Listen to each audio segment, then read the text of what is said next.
Bienvenue sur le podcast du Village des Naissances, Entreprendre en périnatalité, le podcast qui fait entendre les voix de celles et ceux qui accompagnent les familles et les bébés.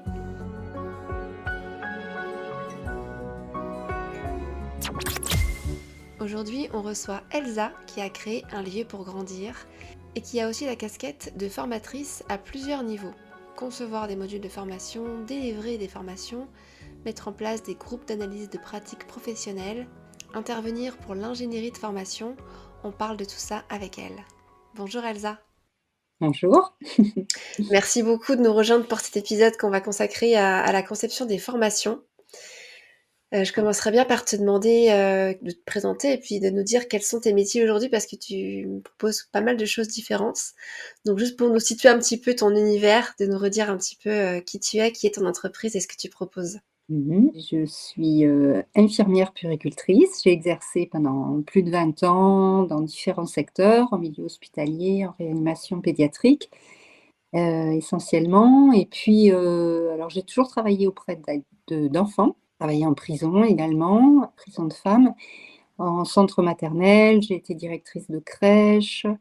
Puis les 15 dernières années, j'ai été formatrice, donc une longue expérience avec une double casquette de formation digitale et formation en présentiel.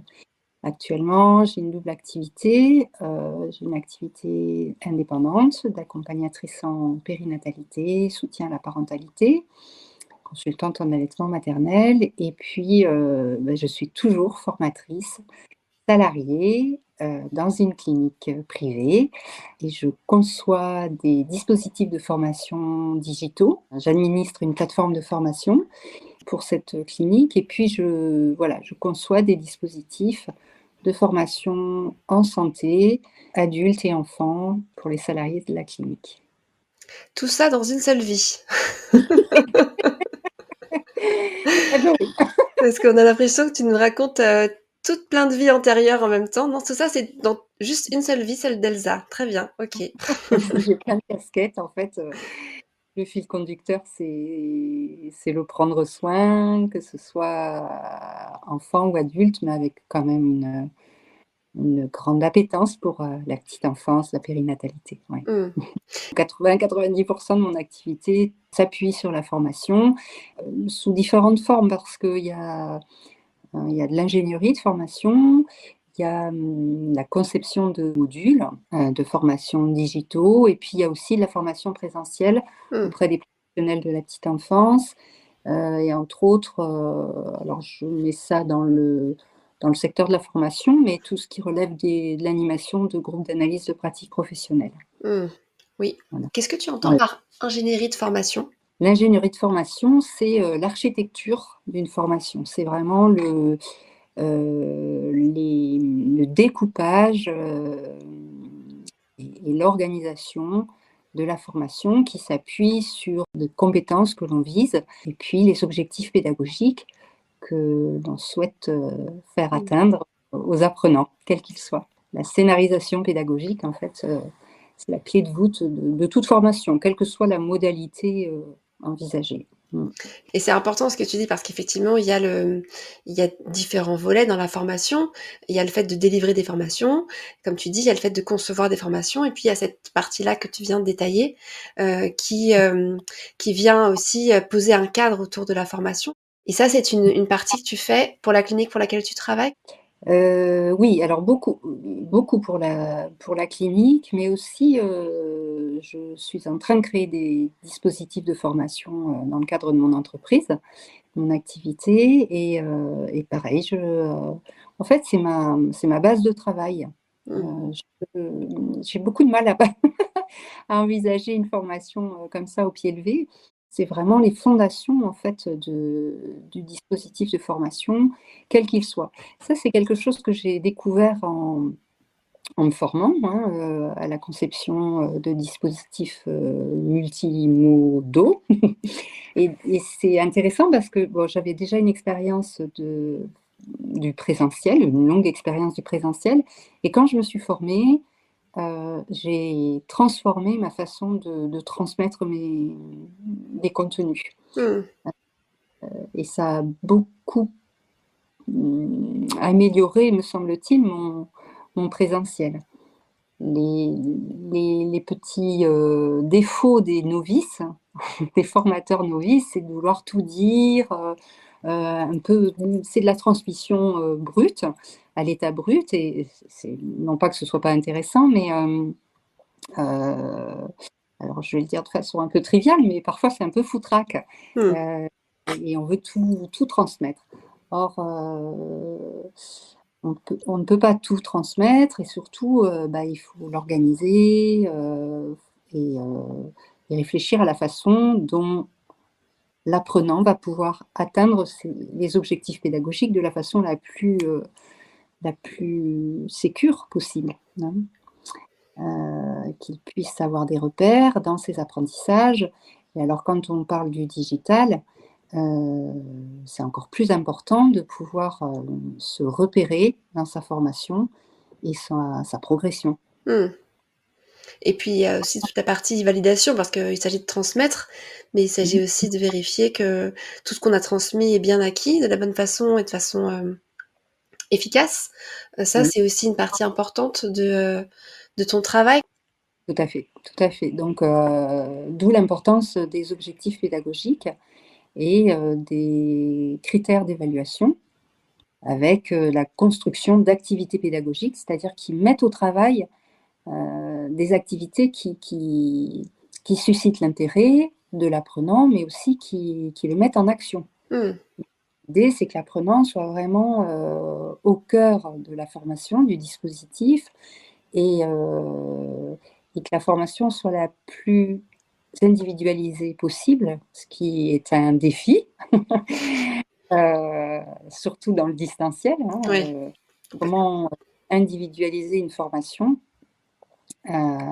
Voilà, donc l'évaluation, elle se construit en même temps que, la scénarisation pédagogique. Mmh. Donc c'est pour bien distinguer, en fait, formation et information.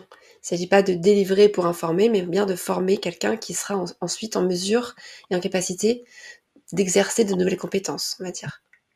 C'est tout à fait ça, et on distingue les évaluations formatives, donc qui mettent, l'apprenant, en action, et il y a pas de notation, enfin, et puis les évaluations, sommatives, qui là peuvent être, qualifiantes, certifiantes, voilà. Donc ce sont 2 étapes un peu distinctes, et dans la formation digitale, ce que l'on recherche, pour maintenir l'attention de l'apprenant, c'est vraiment en le rendant actif, de le faire participer à des activités pédagogiques. Mmh. Est-ce que tu peux nous donner un petit aperçu des types de contenus que tu conçois? Que ce soit pour, des contenus que tu conçois pour la clinique pour laquelle tu travailles, mais aussi des contenus de formation que tu, mets en place pour, ton entreprise? Alors pour, mon employeur, je réponds aux besoins et aux demandes, soit des cadres, soit des équipes, selon les besoins de terrain. Dernièrement, avec l'équipe, j'ai construit, digitalisé, 15 heures de formation spécifique à l'aide-soignant expert en réanimation, avec, de la vidéo, du son, de l'image, des activités et des ressources pédagogiques. Donc les ressources, c'est plus, la partie, théorique, et puis, des activités pédagogiques sous différentes formes. Actuellement, on travaille sur, un volet pédiatrique, de la pathologie par exemple, la prise en charge d'un enfant porteur d'une trachéotomie, ce genre de choses. Je peux concevoir également Je suis en train de travailler sur des contenus autour de l'allaitement maternel, comment accueillir un enfant allaité en collectivité, en crèche par exemple, et puis, des sujets autour de la posture professionnelle. Je pense qu'il y a un grand besoin de réflexion autour de cette question-là, de la posture des professionnels qui accueillent des enfants en collectivité, que ce soit en crèche ou pour les assistantes maternelles, et puis aussi pour les accompagnantes en périnatalité, hein, Mmh. questionner sur sa posture professionnelle. Et alors justement, on n'a pas encore cité le nom de ton entreprise, Un lieu pour grandir. Toi, tu t'es spécialisée sur toute la partie périnatalité, à Oui. travers cette entreprise qui propose, différentes prestations pour les parents, pour les pros, mais pour les parents aussi. Est-ce que tu peux nous donner ton point de vue aujourd'hui chez les accompagnants en périnatalité? Qu'est-ce que tu identifies comme besoin de compétences ou de savoir-faire? Sur quoi est-ce que les pros de la périnatalité veulent se former aujourd'hui, selon toi? Alors je sens un grand besoin, de formation, une grande motivation à se former, tout azimut. Toutes les questions, allaitement maternel, massage, bain enveloppé, il y a des grandes envies, des grandes motivations de la part des accompagnantes. Moi, je suis très attachée aux fondamentaux. Il me semble absolument indispensable d'avoir, de grandes connaissances sur le développement psycho-affectif de l'enfant et les besoins de l'enfant.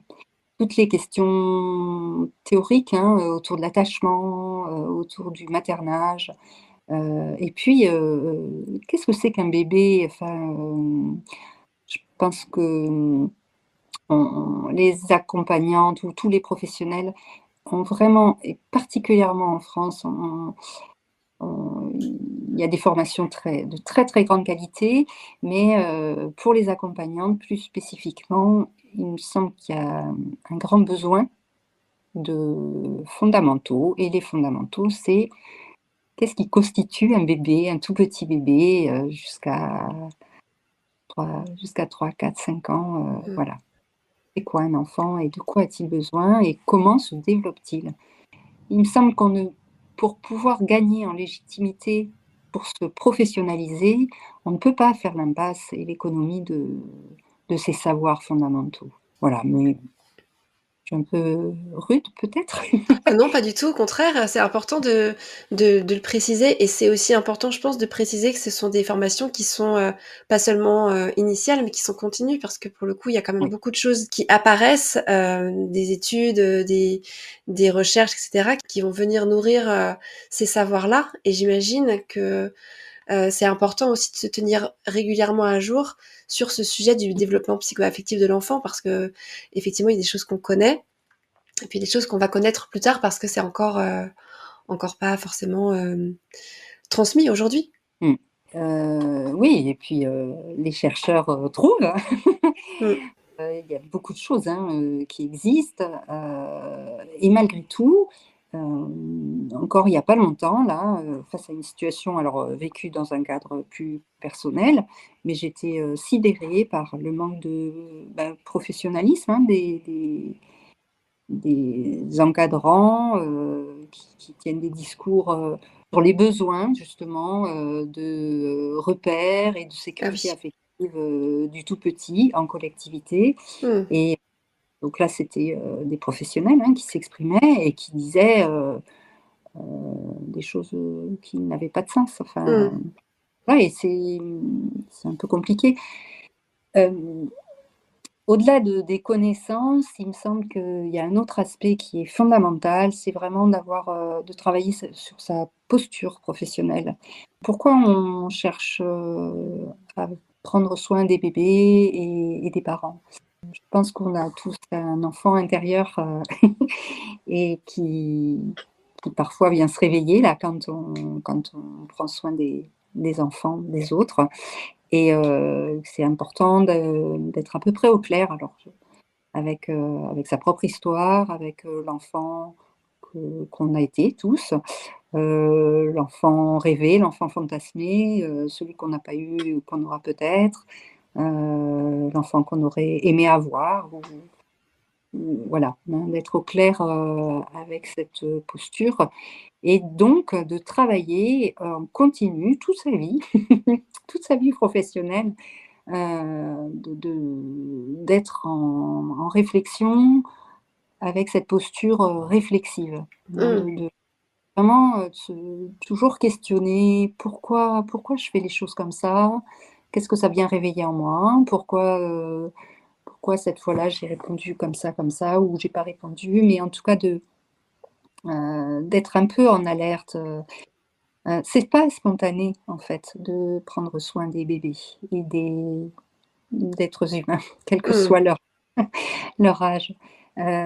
C'est pas instinctif non plus. Il y a des choses qui sont instinctives, mais ça demande beaucoup de réflexion et beaucoup d'analyse, de travail.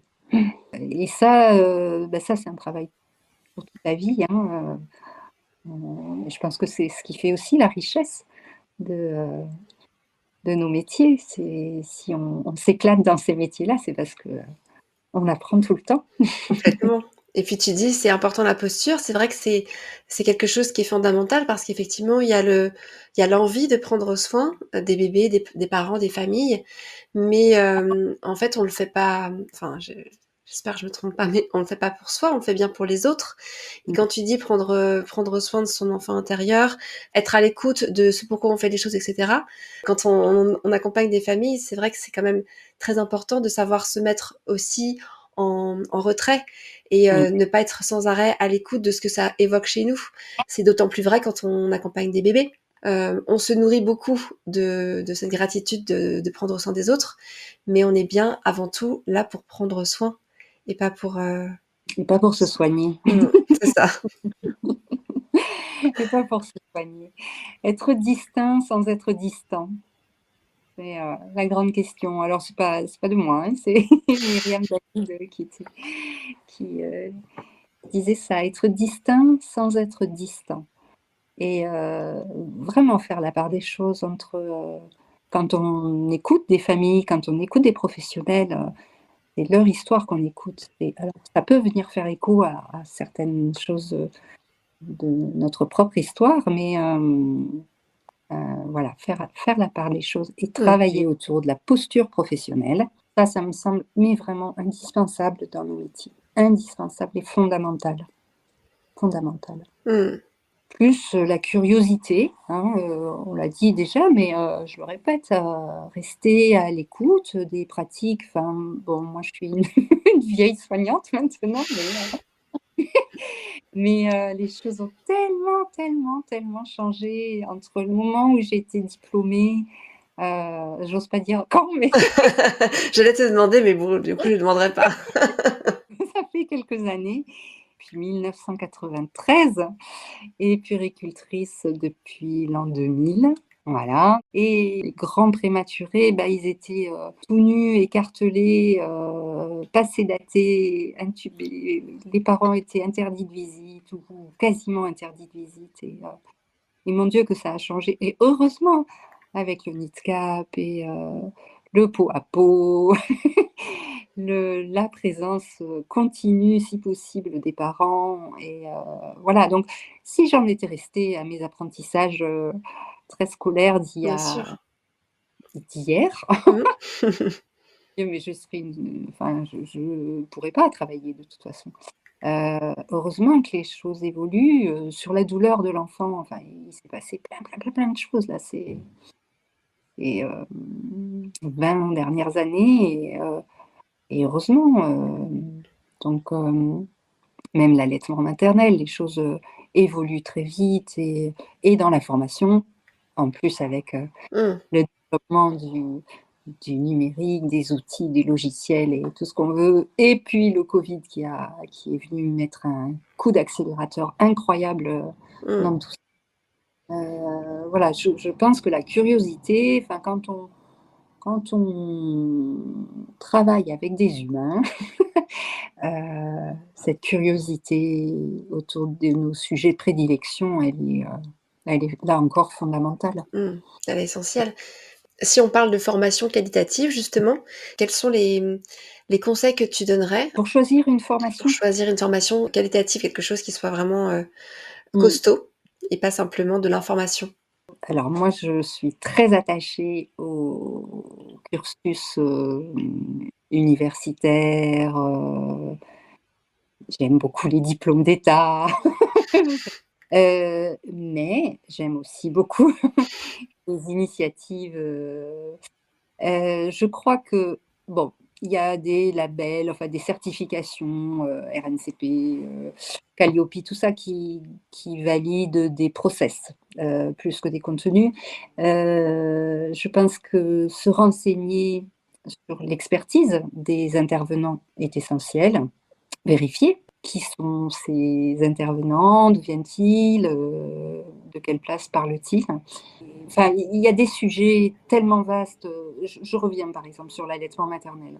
Une formation de 2 jours sur l'allaitement maternel, soit c'est une toute petite, toute petite formation qui amène quelques bases, mais on ne peut pas devenir conseiller ou encore moins consultant en allaitement maternel avec une formation de 2 jours. Hein, il y a des pratiques. Quand je parle de pratiques, c'est, des gestes techniques qui peuvent s'apprendre, assez rapidement. Moi, ouais, c'est ce que je vais chercher dans mes formations, c'est qui forme, Mmh.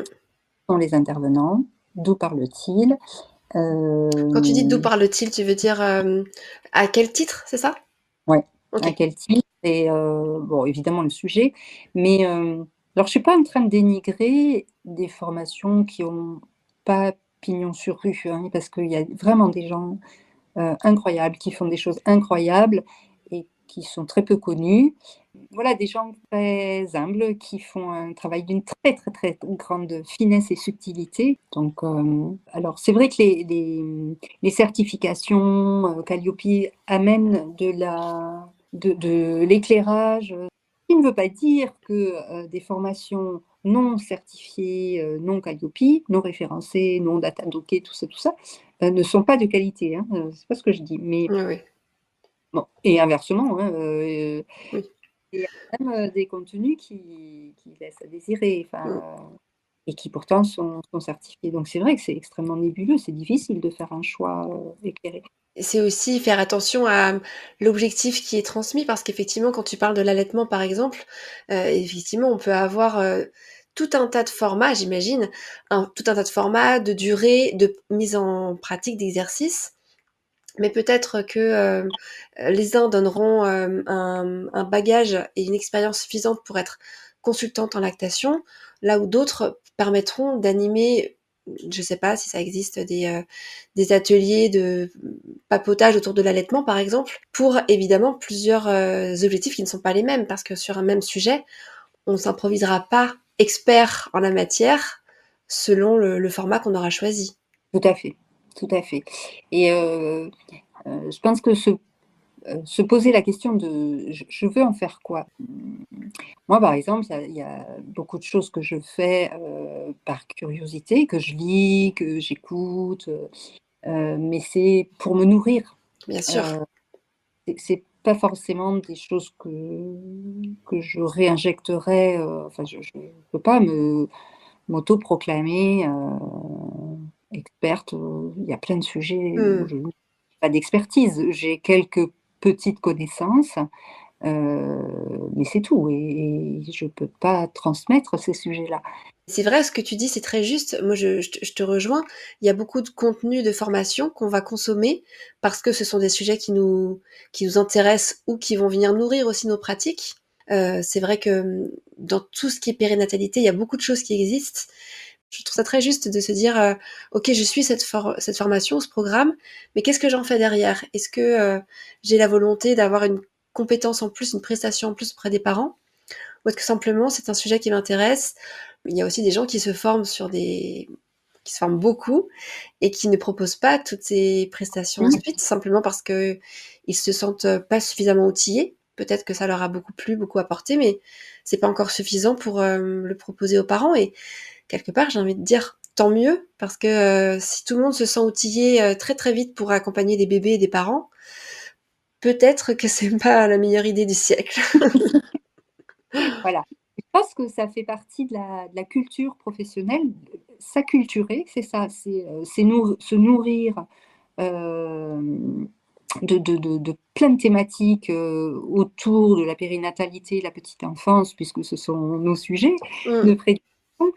Ça, voilà, ça permet de construire un costume professionnel parce qu'il s'agit de ça aussi. C'est bien joli de vouloir faire du bien, encore faut-il bien le faire, hein, et pour bien le faire et ben, il faut se servir de ces neurones et mettre en action et vraiment travailler cette posture et se tricoter petit à petit son costume professionnel. Et Mmh. justement, c'est l'occasion de revenir sur un point tout à l'heure que tu as abordé, l'analyse des pratiques.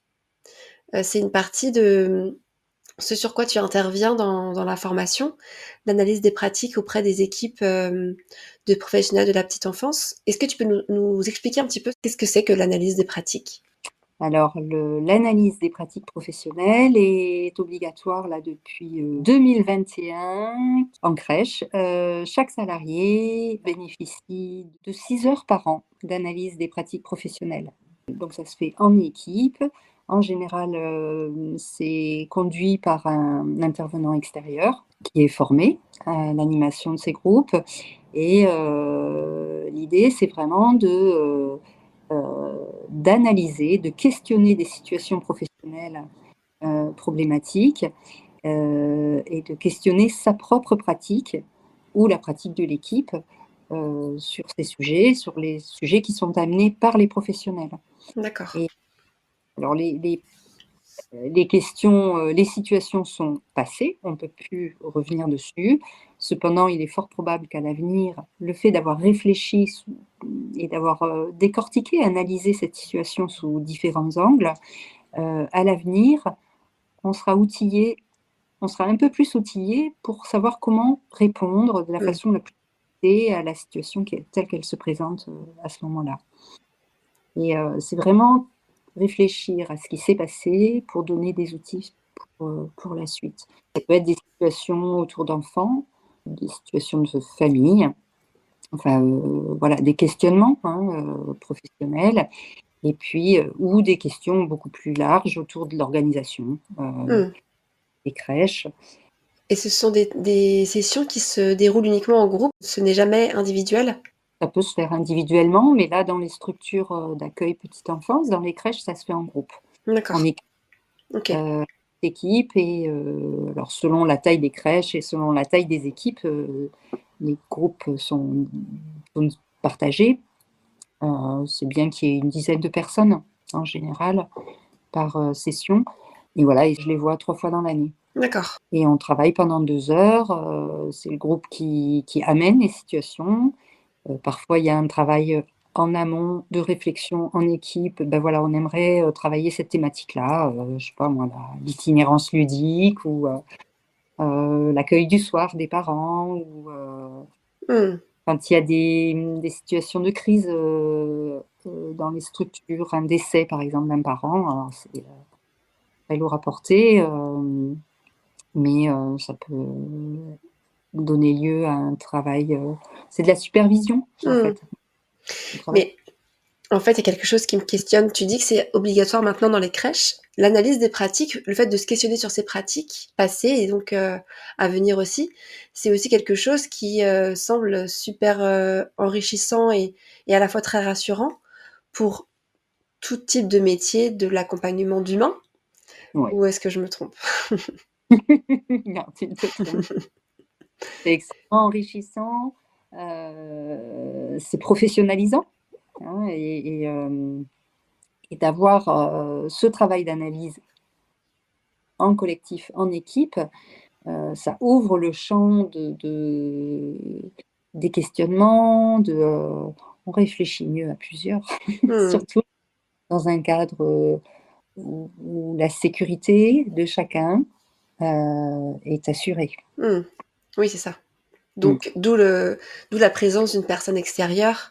Alors on reste sur un champ professionnel, hein, mais forcément ça Oui. vient faire écho à des choses un peu plus personnelles, mais dans le cadre, de ces GAP, puisque ça s'appelle comme ça, groupe d'analyse des pratiques professionnelles, on reste vraiment sur un champ, professionnel. Mmh. C'est souvent très profond, hein, Mmh. les équipes, adhèrent, beaucoup à ce type d'instance. Hem, Parfois ça bouleverse, hein, Je veux bien te croire, parfois ouais. c'est très émouvant, très, très émouvant. Et puis, ça permet de mettre aussi de la cohésion de ramener de la cohésion dans les équipes. Mmh.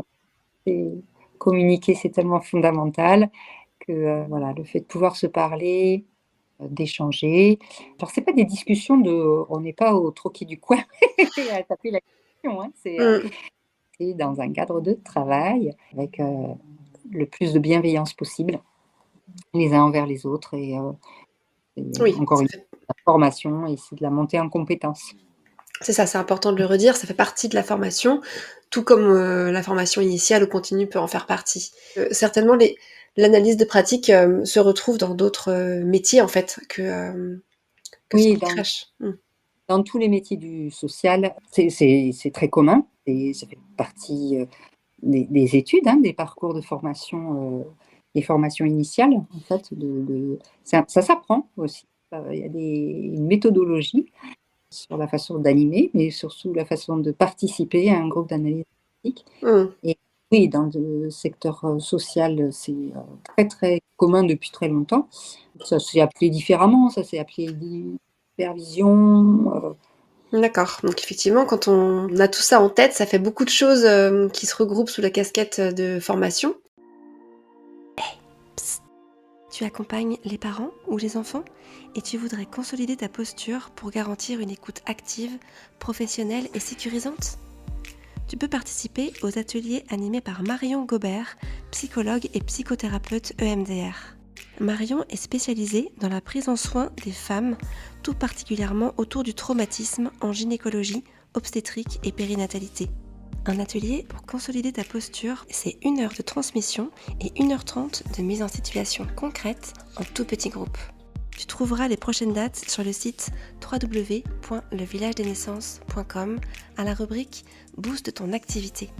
Allez, on te laisse écouter la suite de ton épisode. Si on revient à la partie vraiment conception de contenu, de modules de formation que toi tu entreprends, est-ce que tu peux nous parler des pédagogies sur lesquelles tu t'appuies pour créer ces différents modules?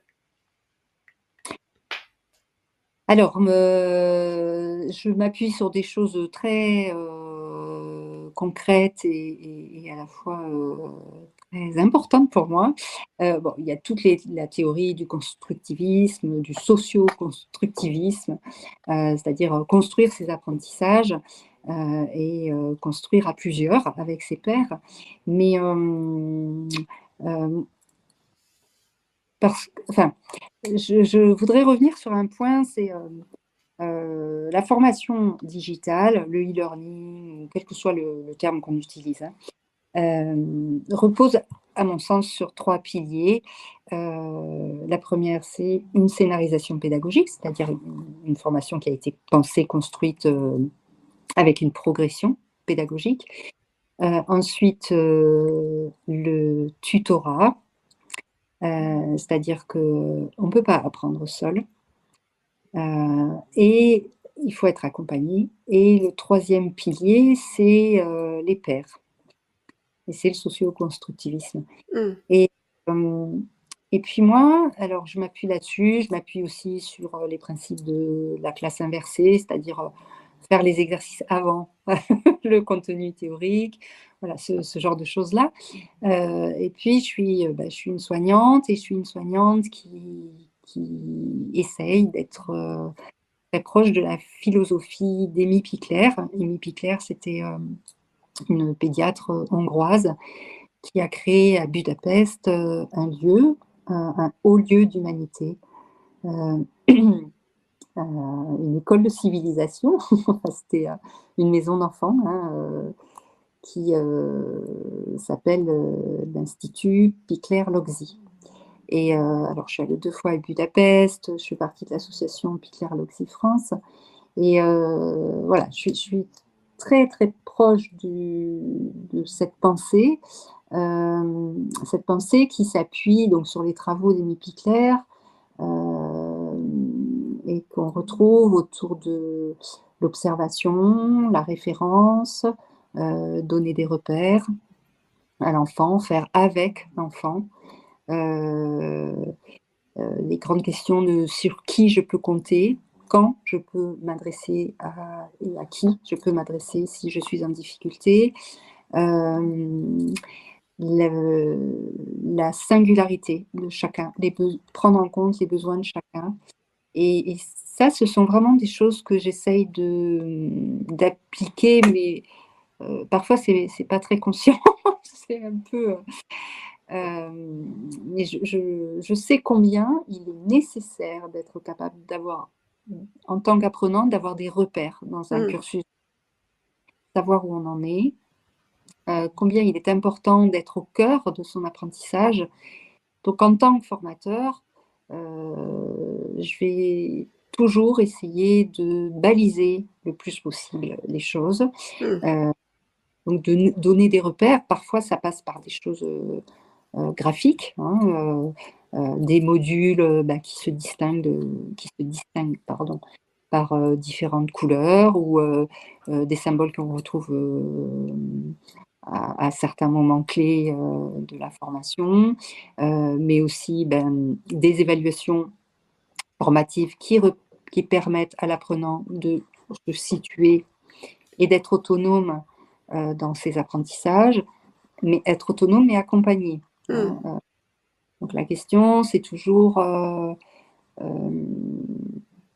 ne pas en faire trop, mais est-ce que j'en fais assez? Mmh. En tant que conceptrice, hein, de formation, heu, voilà, moi c'est ce sont ces questions-là qui me guident.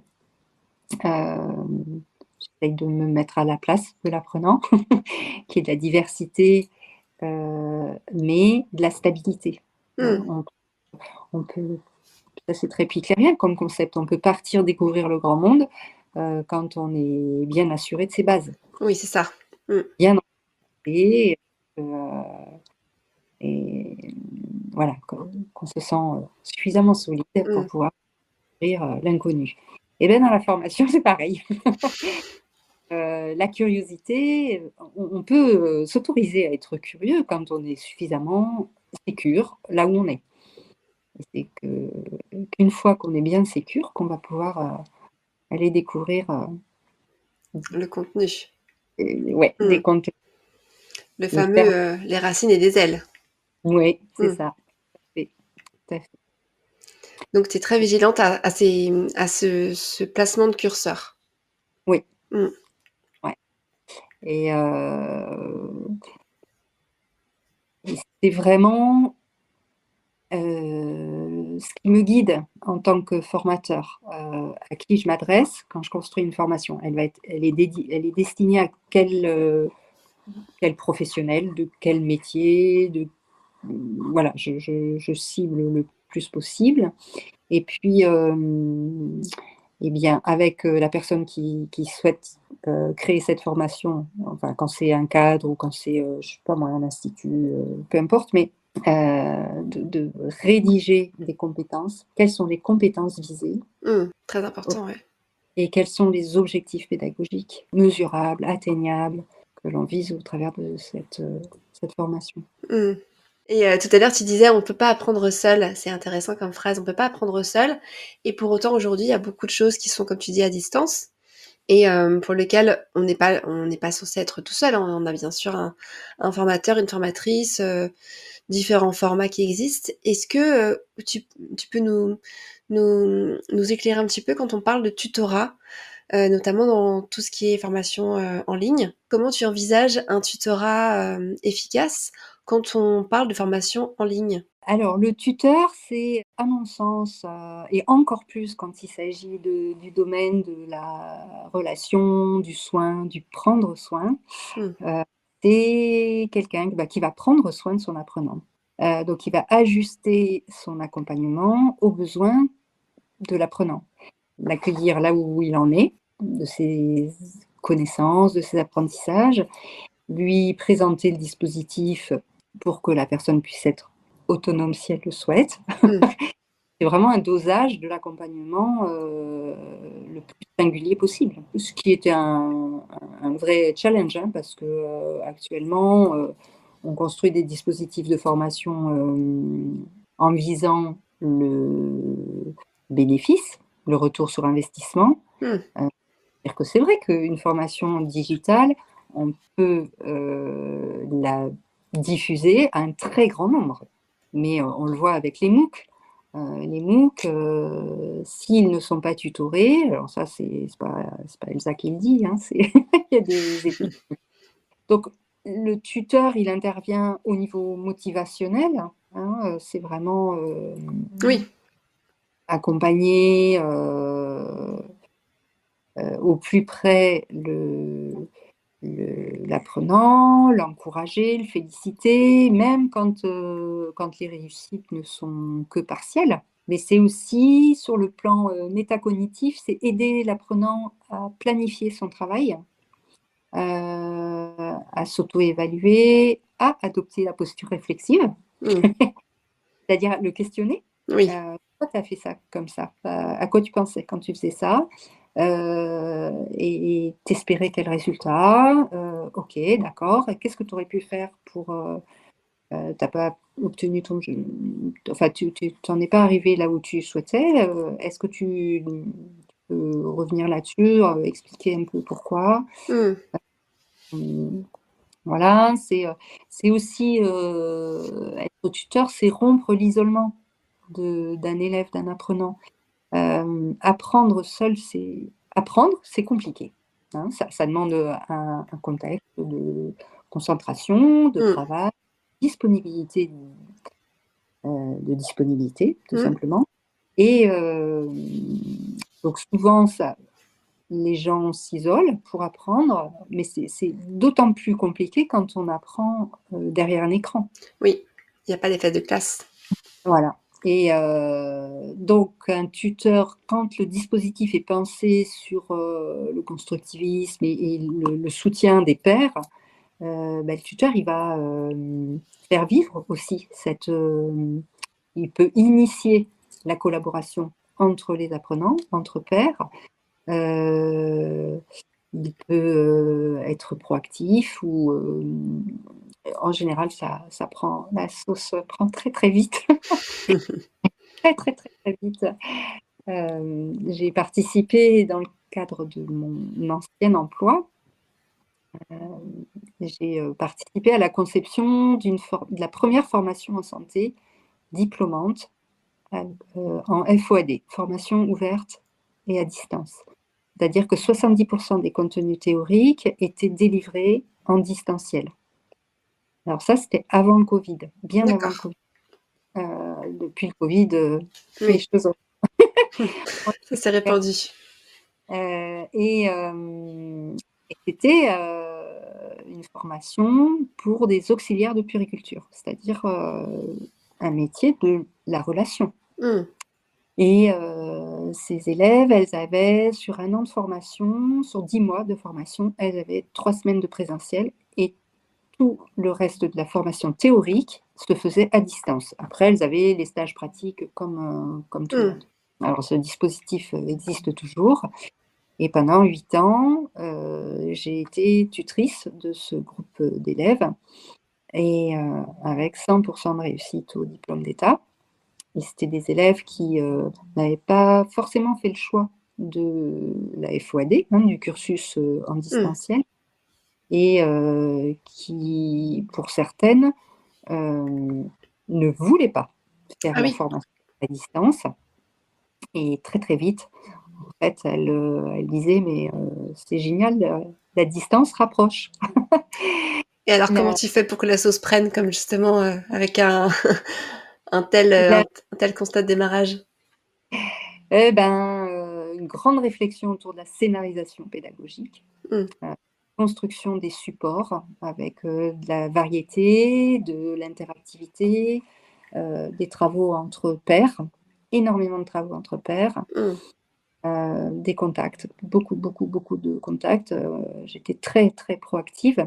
Des, classes virtuelles, très souvent, des permanences téléphoniques, très souvent. Hem Et un accompagnement très ajusté à chacune dans ce groupe. Alors je dis chacune parce que, bah, il y a toujours eu que Que que des des femmes. femmes, en tout cas du temps où j'y étais. Mais ce qui était très surprenant, c'est qu'au départ, moi, ce dispositif, on m'y a collé. Hein, et puis, à ma grande surprise, je te raconte ça, mais ces élèves, je me suis rendu compte qu'en fait, je connaissais beaucoup mieux leur façon de travailler et leur progression pédagogique que les élèves que j'accompagnais en présentiel, uniquement en présentiel. C'est-à-dire que, par exemple, je ne connaissais pas leur écriture, leur calligraphie. Mais par contre, les dispositifs de formation à distance, souvent nécessitent de la part de l'apprenant beaucoup de travaux de recherche et d'écriture, de restitution Mmh. écrite. Et moi, en tant que tutrice, ça me permettait de très bien connaître chacune des élèves. Et au moment des évaluations de fin de module, les évaluations se faisaient avec les élèves présentiels, donc elles étaient 150 mélangées, copies anonymisées et rédigées à la main. Et un jour, en corrigeant une copie, je me suis dit: «Mais là, il y en a qu'une qui puisse écrire ce genre de choses». Et et effectivement, quand on a levé l'anonymat, et ben, c'était l'élève à laquelle c'était pas, un truc purement théorique. Il fallait vraiment qu'il y ait une réflexion sur la posture et l'accompagnement de je me souviens de la question, c'était une question de l'accompagnement d'un bébé et qui venait de naître, et de sa maman, Mais c'est vrai que ça m'étonne pas parce que quand tu listes et quand tu énumères tout ce qui est mis en place par un tuteur ou une tutrice, dans une formation, à distance, là, ce que mmh, tu as listé est quand même, très individualisé, favorise aussi beaucoup d'échanges en direct, donc ça crée, des interactions plus importantes finalement, c'est ce que tu dis? ouais, ouais, ouais, des interactions, très importantes. Ces groupes-là sont c'est presque magique.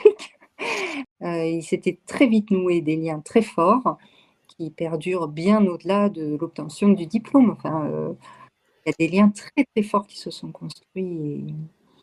Mais c'est vrai ce que tu dis quand on initie des relations à distance avec, un binôme ou plusieurs personnes d'une même formation, c'est plus facile ensuite de poursuivre ces échanges-là.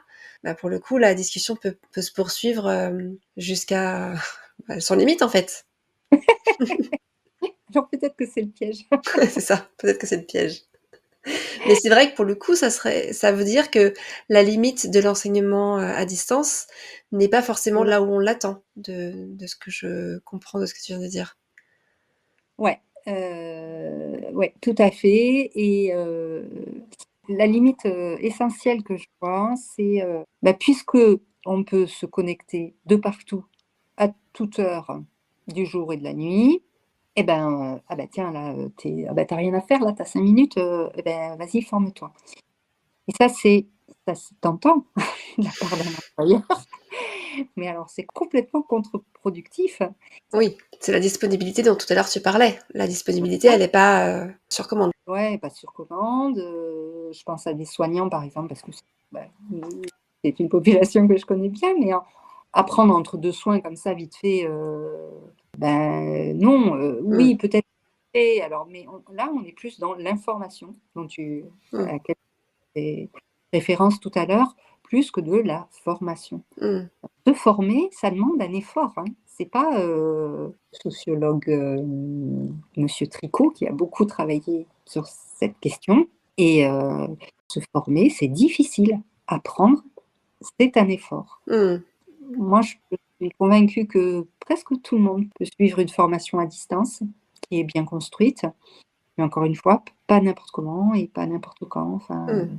Est-ce que d'ailleurs le piège ne viendrait pas aussi des apprenants eux-mêmes? Est-ce qu'on n'aurait pas tendance à se dire, avec tout ce qui est disponible en formation à distance, finalement à se concocter un programme de formation trop important par rapport à notre capacité, de disponibilité, de temps de travail? Est-ce que peut-être mmh, on ne s'abreuve pas un peu trop de contenu parce qu'ils sont disponibles? Je sais pas si c'est un problème, hein, je et c'est là que l'ingénierie pédagogique est importante. oui. Qu'est-ce qu'on met en œuvre pour, remobiliser des connaissances, des apports, comment on évalue, les compétences, enfin les acquis, les acquisitions, les apprentissages des élèves, comment Mmh. Et oui. ouais, un autre piège auquel je pense, c'est, cette question de l'autonomie du côté des stagiaires ou des apprenants, enfin des gens qui se forment. Alors, il y a un aspect auquel on pense peu, c'est que, le fait de pouvoir faire et refaire sans contrôle, sans regard extérieur, pour des gens qui sont un peu inhibés, qui osent pas trop, ça peut être très facilitant. De se dire: «Bah, de toute façon, je prends pas de risque, si je me plante, c'est pas grave, personne me regarde». Il y a des gens qui osent beaucoup plus, font des trucs qu'ils n'oseraient pas faire s'ils étaient en présentiel dans un groupe sous le regard Mmh. des pairs ou des formateurs. Et par contre, cette question de l'autonomie, donc j'y reviens, il faut vraiment, et là je reviens à des choses très pitlériennes, mais avoir plaisir à découvrir des choses qui ont été pensées pour construire de l'apprentissage, c'est pouvoir choisir ce vers quoi on tend, et c'est pouvoir décider, mais dans un cadre. Et vraiment l'autonomie, c'est pas faire, tout ce que l'on veut, mais c'est vraiment vouloir tout ce que l'on fait. Ah oui, OK. On parlait tout à l'heure de ce à quoi je suis attentive en construisant des dispositifs de formation. Ben ça fait partie de ces éléments-là. Mmh. C'est très juste. C'est vrai il y a cette question du revers de la médaille. Et puis, effectivement, il y a cette question du tutorat qui est très importante. Est-ce que tu estimes que, aujourd'hui, dans les formations, les apprenants et les apprenantes manquent un petit peu d'accompagnement dans Ouais, leurs apprentissages? Mmh. oui, vraiment. Et au Canada, par exemple, les Canadiens sont très, très, très performants, hein, sur le e-learning, depuis bien plus longtemps que nous. C'est un métier, tuteur digital. En France, c'est pas du tout reconnu. Bah, c'est une modalité d'apprentissage qui s'est explosée avec, le covid, mais se généralise. Maintenant, c'est très commun, en fait, de faire des apprentissages, en visio, en synchrone ou en asynchrone, ou avec une partie digitale, et puis, la multimodalité s'est généralisée, s'est démocratisée. Pour autant, elle n'est pas toujours qualitative Mmh. et rarement, tutorée. Or, à mon sens, c'est vraiment Mmh. essentiel. Et puis effectivement, il y a de toute façon, toute ta connaissance de la façon dont on conçoit une formation qui intervient quand tu choisis, une formation à «consommer» entre guillemets. C'est que les concevant toi-même, forcément tu dois avoir une attention, particulière, sur le contenu et les programmes de formation que tu épluches. Mmh. Ouais, et puis je suis alors de plus en plus attentive, petit tips quand même pour les pour les gens qui conçoivent des formations, écrivez vous-même vos objectifs pédagogiques, enfin, ou personnalisés si vous faites appel à ChatGPT. C'est un super ami, certes, mais quand même, individualisé là encore, et puis, Bien sûr. un peu de faut qu'il y ait de l'humanité en fait, hein, dans ces formations digitales. Mmh. Oui, en général, quand on crée une formation, on est censé mettre un peu de soi, un peu ou beaucoup même, mais on est Ouais. censé un peu, il s'agit pas de faire un copier-coller de ChatGPT ou même d'une formation qui nous a inspiré, Je crois vraiment que tous les professionnels de la périnatalité, de la petite enfance, de la parentalité, ce à quoi ils tiennent, c'est prendre soin, et on peut prendre soin de l'autre, quel que soit en fait, le média que l'on utilise, que l'on soit en face à face, que l'on soit en visio, ou sur une plateforme, ou c'est toujours prendre soin. c'est très juste. Transmettre, je crois que c'est fait partie des plus beaux métiers du monde, avec le métier de soignant, et en fait, dans la transmission, c'est un énorme plaisir, de pouvoir apporter des éléments à des futurs professionnels ou des professionnels qui sont en qui viennent se former. Je trouve qu'il y a une espèce d'aboutissement avec, tout ce bagage, les bébés, les femmes enceintes, la grossesse, la relation à l'autre, sous toutes ses formes, et la transmission, ça a toujours été dans ma vie, tout ça. Toujours, toujours. Donc voilà, être formatrice en petite enfance et en périnatalité, bah, c'est l'aboutissement. C'est ça. Bah, merci beaucoup Elsa pour tout ce que tu nous as donné aujourd'hui. Transmis même. Un grand merci à Elsa d'avoir détaillé l'envers du décor du secteur de la formation. Merci à elle aussi pour sa soif d'apprendre et de transmettre. On espère que cet épisode vous aura donné des clés pour choisir vos formations et imaginer celles que vous souhaitez transmettre. Et on vous dit à très vite pour en savoir toujours un peu plus sur la magie d'entreprendre en périnatalité.